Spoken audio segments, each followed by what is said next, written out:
pengembangan dan pengaplikasian perangkat kecerdasan artifisial. Oke, sebelum itu marilah kita sebelum pelajaran dimulai kita berdoa terlebih dahulu ya Mas Budiman. Kita berdoa dulu sesuai dengan keyakinan kita masing-masing. Berdoa dimulai. Berdoa selesai. Oke, Ibu absen dulu ya. Oke, Ibu absen dulu. Anggara Elba Riban. Oh, nggak masuk, izin ya. Sakit. Kemudian Ardania Mutiara. Budiman. Calia Arta Dewi. Kita akan mempelajari tentang pengoperasian dan pengaplikasian perangkat kecerdasan artifisial. Ya. Mungkin dalam kehidupan sehari-hari kalian sering menggunakan internet, sering menggunakan AI ya. Jadi kecerdasan artifisial atau bisa disingkat KA dalam bahasa Inggrisnya itu adalah artificial intelligence, atau kalian bisa sering mendengar AI.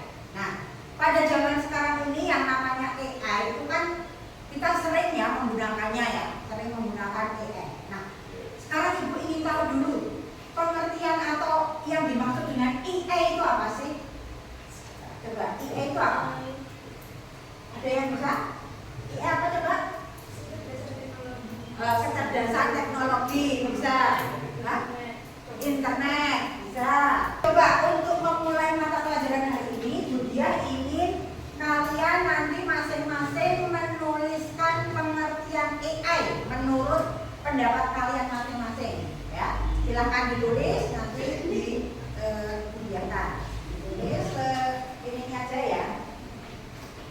Oke, sih bagus. Oke ya. Oke, di sini kalian semua sudah mengungkapkan pendapat kalian tentang AI. Apa yang kalian tahu? Nah, ini AI adalah artificial intelligence atau kecerdasan buatan yang dibutuhkan beberapa manusia di kehidupan masa sekarang. Ya, betul. AI adalah teknologi yang mampu untuk meniru kemampuan manusia. Betul.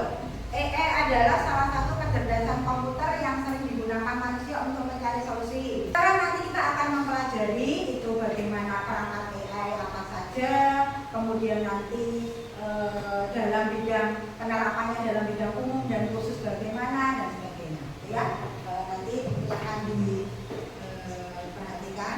Nah, ini ya.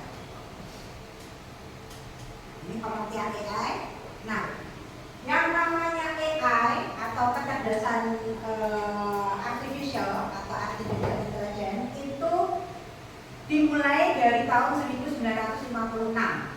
Banyak beberapa ilmuwan atau beberapa ilmuwan yang mengartikan AI. Jadi intinya yang namanya AI itu adalah kecerdasan buatan yang meniru kecerdasan manusia. Jadi mesin yang meniru kecerdasan manusia. Ya.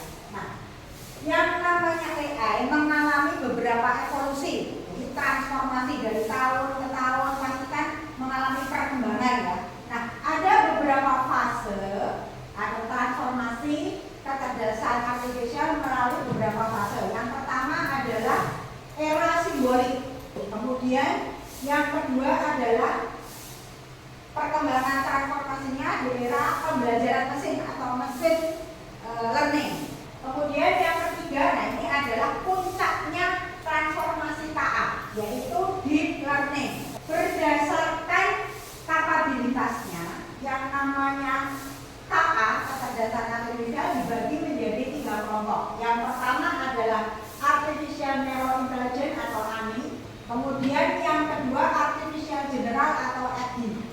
Kemudian yang ketiga adalah artificial super intelligence atau disingkat ASI. Ada beberapa perangkat tentang aplikasinya. Jadi banyak sekali perangkat-perangkat AI yang bisa kalian gunakan dalam kehidupan sehari-hari. Ya. Jadi dengan adanya AI ini, kalau kalian misalnya mau membuat promosi, misalnya membuat desain itu, kita tidak perlu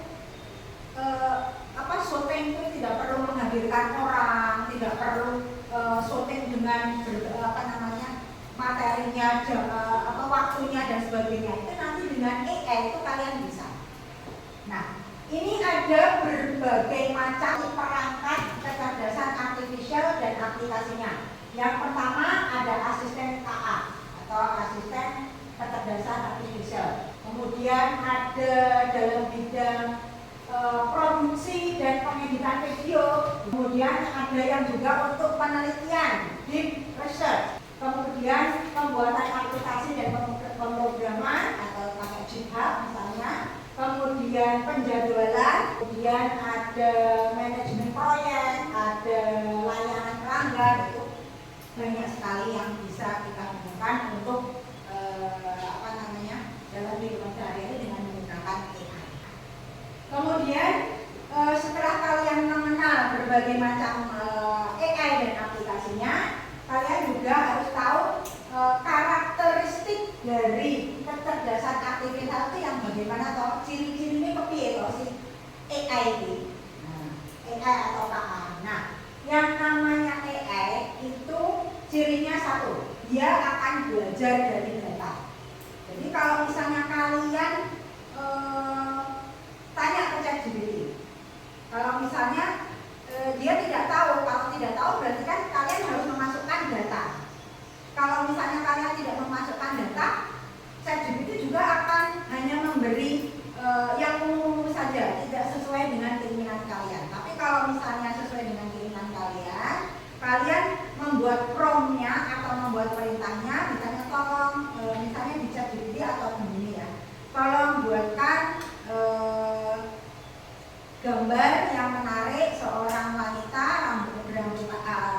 memakai jilbab berwarna putih dengan latar dengan backgroundnya pemandangan gunung yang indah dan sebagainya. Nah itu kalau kalian menulis sesuai keinginan kalian itu harus runtut ya, harus sesuai datanya, harus sesuai data.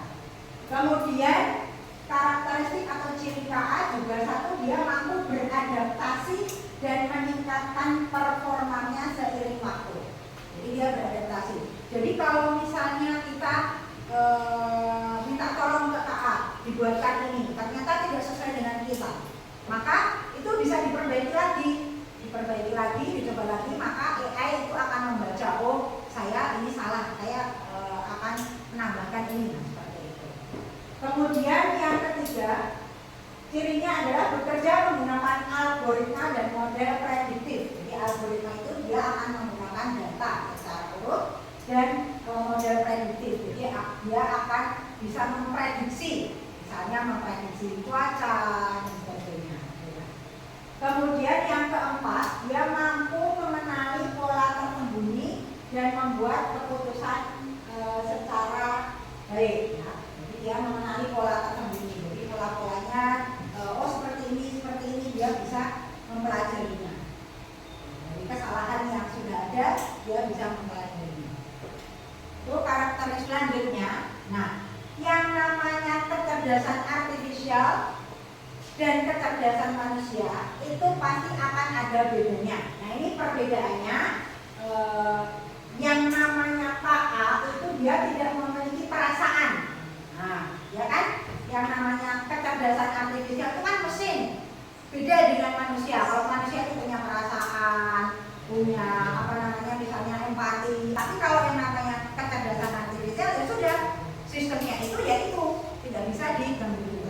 Kemudian kecerdasan artifisial itu dia belajar dari data dan program yang diberikan. Jadi kalau KA itu harus ada datanya, sedangkan manusia itu bisa belajar banyak hal yang berbeda-beda, ya, dengan dia dapat beradaptasi dengan lingkungan sosialnya. Kemudian yang ketiga, kecerdasan artifisial itu hanya memahami hal yang ada dalam datanya. Jadi hanya itu kok. Sedangkan kalau manusia dia bisa luas, bisa lebih banyak. Kemudian yang keempat, hanya bisa membuat keputusan berdasarkan angka dan pola. Nah, berdasarkan angka dan pola. Sedangkan manusia, kecerdasan manusia itu bisa membuat keputusan dengan pertimbangan emosi, nilai moral dan etika. Nah, jadi kalau manusia itu punya etika, punya moral, punya emosi dan sebagainya. Kalau mesin kan kecerdasan artifisial atau AI itu kan mesin, dia tidak punya perasaan, tidak punya etika, tidak punya moral dan tidak bisa punya emosi. Pengoperasian dan pengaplikasian perangkat kecerdasan artifisial itu bisa diterapkan dalam berbagai bidang. Ada bidang umum dan ada bidang khusus. Pada bidang umum itu ada bidang atau dalam sektor ekonomi dan bisnis, kemudian pemerintahan, pendidikan, dan kebudayaan. Nah, dalam bidang ekonomi ini banyak. Jadi nanti ada e-commerce, di mana nanti ada data pasar dan sebagainya, analisis pasar dan sebagainya. Pemerintahan, di pemerintahan juga nanti ada AI yang tentang tata kelola pemerintahan. Nah, sekarang kan ada yang namanya Smart City. Kemudian dalam bidang khusus ada teknologi dan rekayasa, kemudian ada teknologi informasi komunikasi, ada seni, kerajinan dan pariwisata, serta agribisnis dan agroteknologi. Terakhir, kita akan mengenal berbagai profesi atau pekerjaan di bidang kecerdasan artifisial. Jadi di bidang AI itu banyak sekali zaman sekarang pekerjaan-pekerjaan atau profesi yang bisa dilakukan. Di antaranya ada data science. Data science ini jadi dia akan menganalisis data. Ya. Kemudian ada AI research scientist. Nah ini AI research itu untuk penelitian. Ya. Sebagai penelitian. Ada machine learning engineer, ada robotic engineer, ada AI ethics specialist, business intelligence, ada AI architect dan AI developer. Nah ini beberapa profesi-profesi yang bisa berjalan di dalam bidang KA. Di dalam bidang KA itu ada beberapa profesi yang bisa dikerjakan di antaranya ini. Oke, untuk materinya sampai sekian. Kita bagi menjadi 3 kelompok ya untuk mengerjakan tugasnya. Jadi nanti tugasnya nanti ada lembar kerjanya. Masing-masing kelompok nanti silahkan berdiskusi dengan adanya studi kasus di sini tentang AI. Nanti setelah diskusi kalian tuliskan di dalam kertas manila tersebut, kemudian nanti dipresentasikan dan kemudian refleksi. Gitu ya. Untuk kelompoknya langsung dibagi aja ya. Ini kelompok 1, kelompok 2, oke, dan kelompok 3. Kelompok 1 siapa? Pemimpinnya Rania. Kelompok 2 ada. Kelompok 3 Budiman ya. Oke. Ini ibu bagi. Silakan berkelompok ya, bisa berkelompok. Ini ininya materinya sama lembar kerjanya. Silakan kalian berdiskusi. Di situ sudah ada LKPD-nya, lembar kerjanya dan materinya. Kemudian silakan kalian bisa mengerjakan di sini. Ini ya. Ini ibu bagi satu-satu. Enggak, ini bisa dikerjakan di sini. Bisa dikerjakan di sini nanti untuk presentasi. Ya, oke, silakan dimulai siapa yang mau. Moderatornya di sini siapa? Monggo. Assalamualaikum warahmatullahi wabarakatuh. Ya. Waalaikumsalam warahmatullahi wabarakatuh. Kami dari kelompok 1 ingin mempresentasikan hasil dari kerja kelompok kami. Perkenalkan, di sini ada saya Rizka Naira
Ya, mau tanya?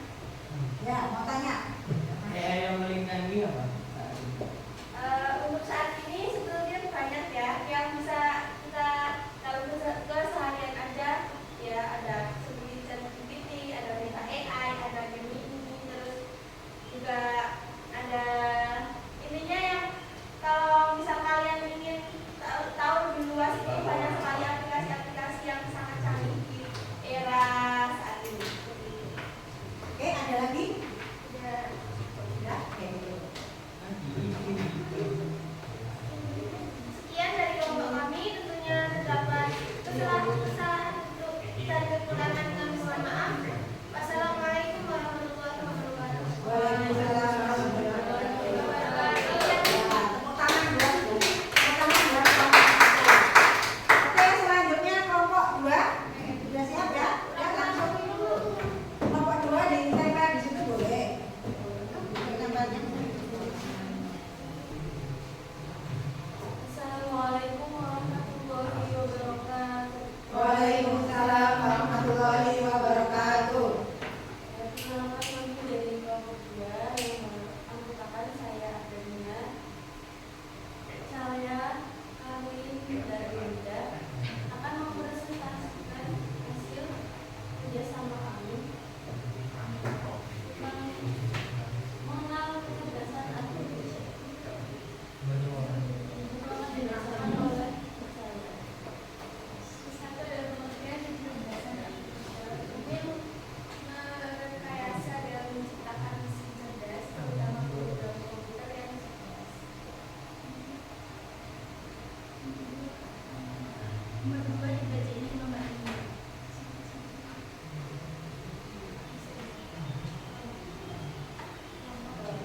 Yang kedua adalah kelompok artifisial yang Miring aja, miring agak miring. Nah, yang nama kaya, reaktif, versi AI, limited memory, teori perkembangan AI, self-developed AI, yang terang, Yang bisa tuh. yang terang. Udah langsung aja, langsung. Tidak langsung dibacakan yang keras.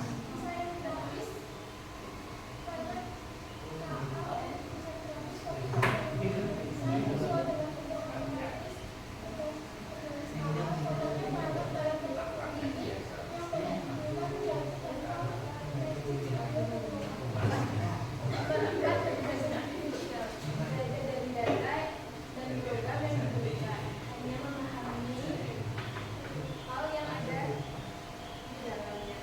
Kecerdasan manusia bisa belajar banyak hal yang berbeda dan beradaptasi dengan lingkungan melalui interaksi sosial. Bisa memahami konteks yang luas. Sekian dari kelompok kami. Ada yang ada yang ingin menanyakan? Ya. Cukup? Oke, langsung. Cukup. Sekian dari kelompok kami, juga ada kesalahan dan kekurangan. Saya dan teman-teman mohon maaf. Kami akhiri sesi kali ini. Wassalamualaikum warahmatullahi wabarakatuh. Waalaikumsalam warahmatullahi wabarakatuh. Ya, tepuk tangan untuk kelompok 2. Oke, tadi sudah presentasi ya, sudah selesai. Kalian sudah bisa mengenal apa itu AI, kemudian kelompok-kelompok AI berdasarkan kapabilitasnya apa, berdasarkan fungsionalitasnya apa, perbedaan AI antara kecerdasan artifisial dan kecerdasan manusia bedanya apa, kalian tahu, dan kemudian penerapannya dalam bidang umum dan khusus dalam bidang pemerintahan, dalam bidang ekonomi kalian tahu, kemudian profesi KA juga kalian sudah tahu. Ya, oke. Selanjutnya ini ada kuis sedikit. Tolong tuliskan perbedaan antara kecerdasan manusia dan kecerdasan artifisial. Satu saja. Silakan ditulis. Ya. Menurut pendapat kalian masing-masing ya, kira-kira perbedaannya apa sih antara kecerdasan manusia dan kecerdasan artifisial? Oke, mari kita simpulkan bersama-sama apa kecerdasan artificial dan kecerdasan manusia. Coba apa? Kalau AI itu hanya beberapa apa namanya, nggak semua seluas manusia karena kan itu teknologi ya, jadi Ya. pengetahuannya nggak seluas manusia. Ya, Manusia betul. bisa menjawab di luar karena kita bisa melihat langsung, bisa Nah. membaca yang kita inginkan. Ya, betul. Jadi AI itu kalau manusia itu lebih luas ya, kecerdasan manusia itu lebih luas, sedangkan AI itu terbatas berdasarkan data saja. Terus selanjutnya ada lagi kecerdasan manusia pakai apa? Nah, kalau kecerdasan manusia pakai perasaan, punya emosi, punya etika, punya moral, sedangkan yang AI itu karena mesin dia tidak punya perasaan. Ya, oke. Untuk materi tentang kecerdasan artifisial dan pengenalan artifisial cukup sekian. Minggu depan kita akan materinya selanjutnya yaitu tentang bagaimana kita membuat prompt atau